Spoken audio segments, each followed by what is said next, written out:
In this video, I'm going to show you how to load data onto the platform. There are two ways in which you can do this. If you have a preloaded dataset, you simply go to the Home menu, then down to the Datasets tab.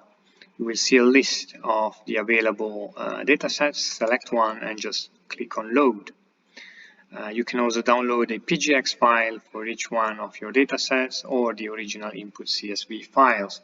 And if your list is quite large, you can search it through the box here. Now, if on the other hand you want to upload a new dataset to the platform, then you need to go to the Upload Data menu.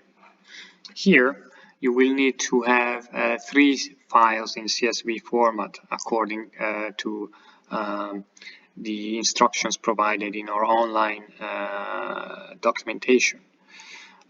These 3 files will consist of a read counts per gene file, a file containing the phenotype descriptions for each of the samples, and a file containing the pairwise comparisons that you wish to perform.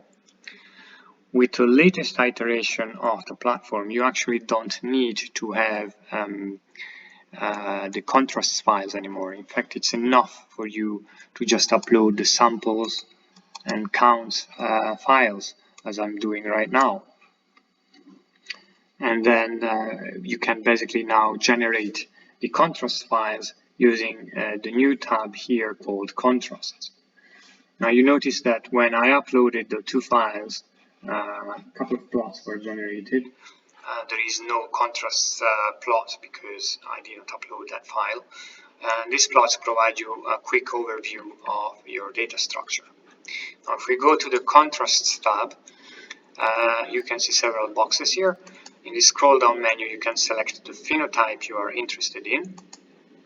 And then here you can select one of the groups that you want to look at, which will be your main group, and then a control group for your pairwise comparison. The platform automatically generates a comparison name, but if you don't like it, you can edit it here.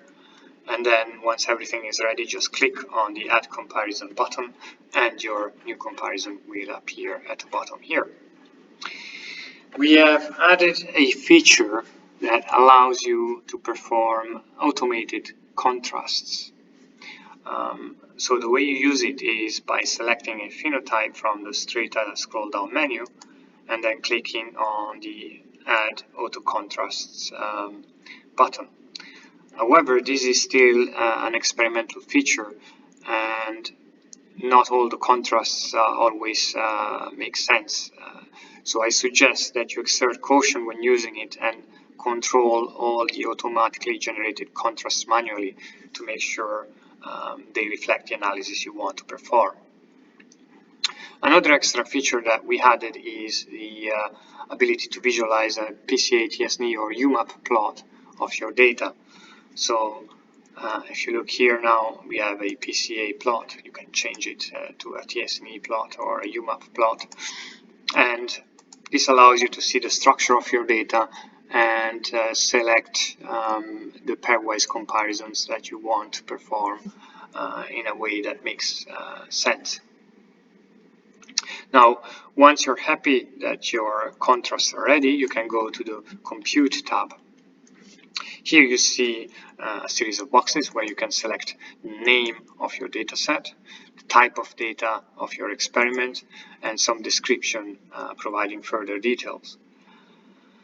Now, if you are happy with the default options, you can simply select on Compute. However, if you wish to customize your analysis, you can click on the Advanced menu.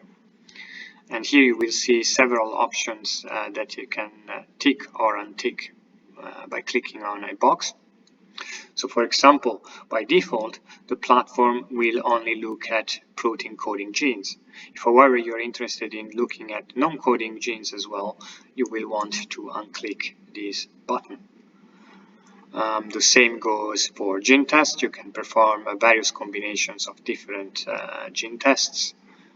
Enrichment methods as well, and we also have an extra analysis menu here, and For example, if you're working with single-cell RNA-seq data, you might want to include a cell type deconvolution analysis. Once everything is set to your liking, you can just simply press compute and move on to the analysis of your data.